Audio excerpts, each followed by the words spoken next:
Barrel King. You probably have heard of them. You might even be one of their members. It is one of the specialty operations out there that is one of my absolute favorites.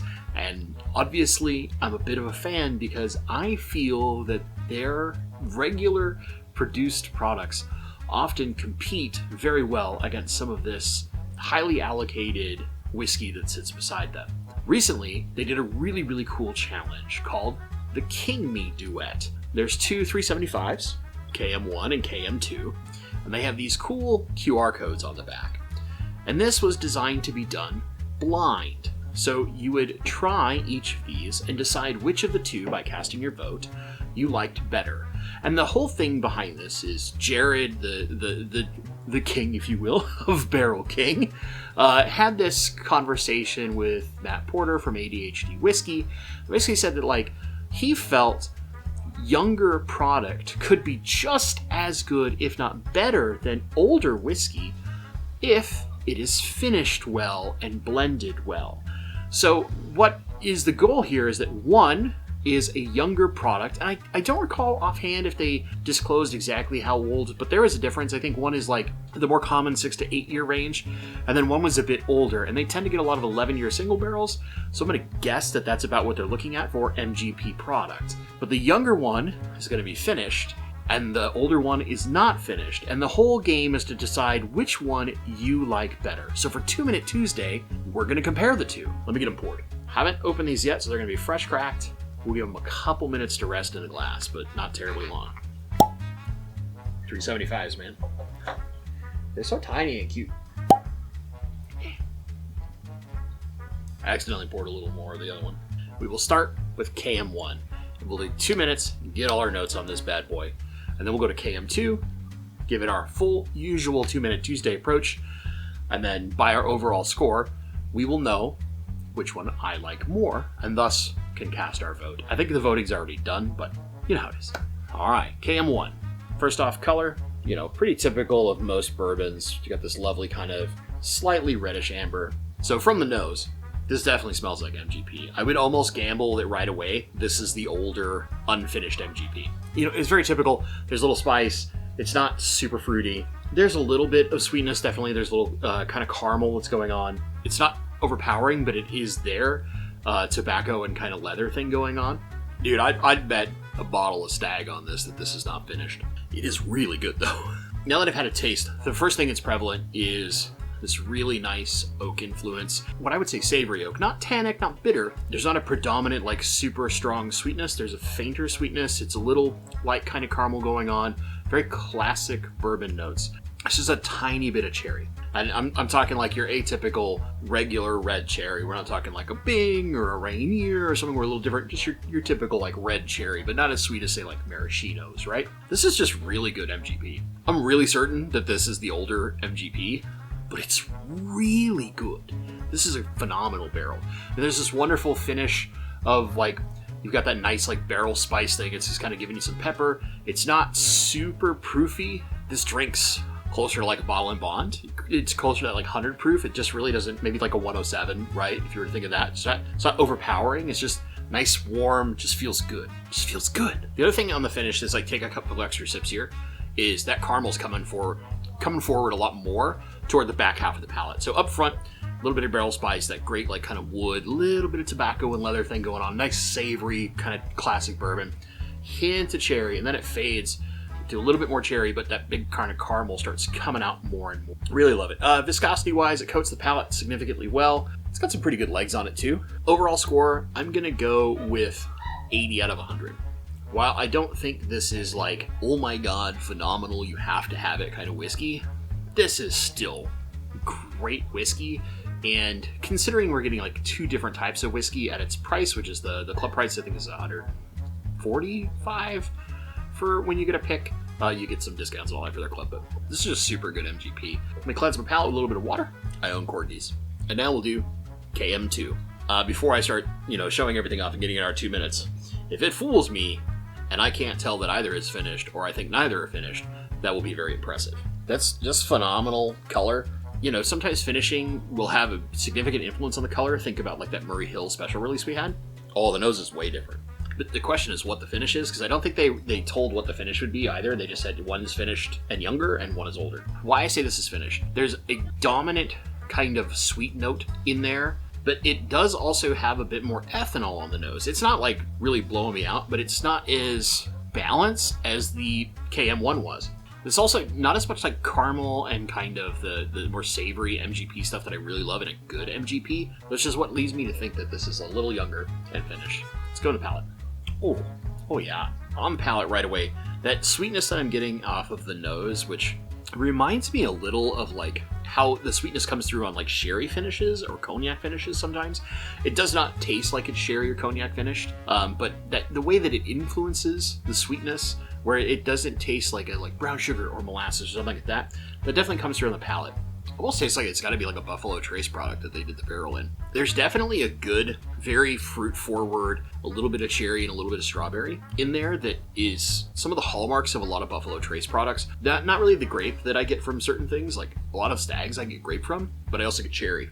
There's not nearly as much spice from the barrel char on this one, so when it comes down through the mid palate and into the finish, it's definitely warm, but it feels more like that ethanol-y warm. It's not quite as mellowed and balanced out where you're just getting that lovely kind of pepper from the barrel spice. It does drink a bit hotter, so I would argue if you don't like your whiskey drinking pretty hot, KM1 might be better. Viscosity is okay. I know it's hard to see on the glass, but it definitely doesn't coat the palate quite as well as KM1 did, but it still lingers really well. The finish hangs on for a long time, and sometimes really good finishing will do that for you. Let's talk overall score. I'm going to go with a 79.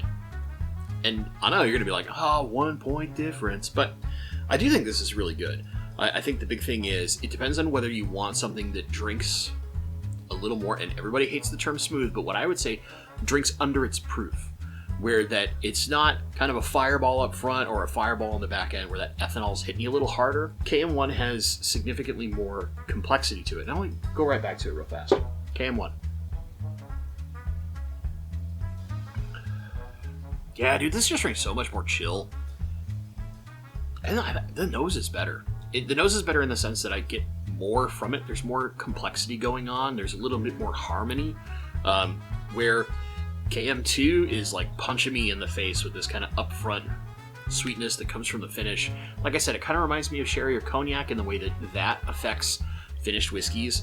But on the palate, the KM2's got a more like fruity sweetness that I would normally associate with some Buffalo Trace products.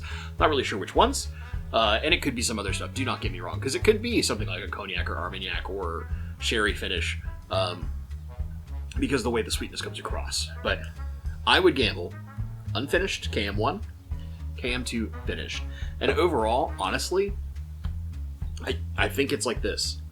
I think Jared's proposal is true to form in that well-finished whiskey, even if it's younger, can go toe-to-toe with older, high-quality whiskey, right?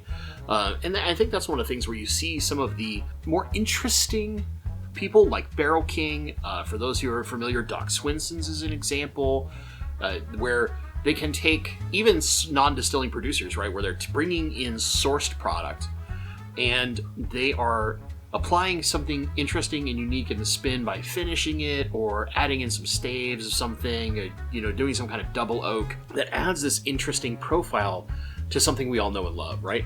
Whether it's Ross and Squibb, MGP, etc. bourbon, like phenomenal bourbon. Let's be straightforward. They make great products, but everybody and their mother sources from them. So how do you set yourself apart? Well, Barrel King is best known for doing a lot of really cool finishes, like using Stag or Willet Purple Top or OWA, and like a mixture of some of these things, right? They do some really crazy, wild things that takes already good bourbon and elevates it and adds this extra like roller coaster to the ride. And that's one of the things that I think is really, really cool about Barrel King. I have a ton of their stuff. I was a member for quite a while. I recently canceled my membership, mostly because I have too much of their stuff I'm not drinking, so I gotta get through some for a while, and then I'll probably kick back in because I really like what they're doing. My vote between KM1 and KM2, KM1 is my winner. But only barely over KM2. And I'm pretty confident KM1 is unfinished, it's the older product, and KM2 2 is the finished whiskey that's a little younger. I'm going to go cast my vote. I'm going to see if I still can. I'm pretty sure I can. I think they've already collected all the votes, but I was behind, so yeah, maybe. Okay, so when I cast my vote, it just asks me for my name, the pick, and then it has a for fun guess their age. Submit my vote and see what happens. Let's see what it tells me. Just says thank you for voting. Oh, they put out something 3 weeks ago. Jesus, how far behind I am. So KM1 beat out KM2, 54% to 46%. That's actually pretty narrow considering. That's pretty cool. Oh no, I just lost it. KM1 was an 11-year blend. Oh, it's blend. It's not a single barrel. Of 36% rye MGP bourbon. So that's the high rye mash bill, which would explain the like significantly stronger kind of pepperiness spice that's going on in the back end of the finish, and why it's not as fruity. KM2 is a blend of 30% KM1, cheaters, and a 6 to 9 year MGP. Oh, and 6 to 9 year MGP bourbons finished in Stag Junior. I wouldn't have guessed it was Stag Junior. Honestly, from what my palate was picking up, it tasted more like it was finished in Weller. Just, there's a type of sweetness that I would attribute more toward Wheaters than I would toward Stag. Stag usually gives me bigger, bolder notes, and I've had some of their Stag finish stuff in the past where I get like definitive Stag profile to it, where I'm like, man, that tastes like this batch of Stag to me. But that's really cool. I want to thank the Barrel King folks for putting on something like this, and like Jared, this is a really cool idea. I like this. I hope they do it more, like, you know, maybe once a year or something, because I think it's cool to take 2 little bottles of 2 different products rather than just a single bottle of one, and play your own blind and play along, so to speak, and kind of get an idea that, and kind of get this idea that for individual palates, sometimes it's not about the age of the bourbon, as long as it is really well blended and the finishing is done well. You can significantly elevate that bourbon to the level that it competes with some powerhouse bourbons that are in the market that are well sought after, whether it's Stags or some of the Russell's type products. Even you can get profiles that are close to something like a Michter's special release, right?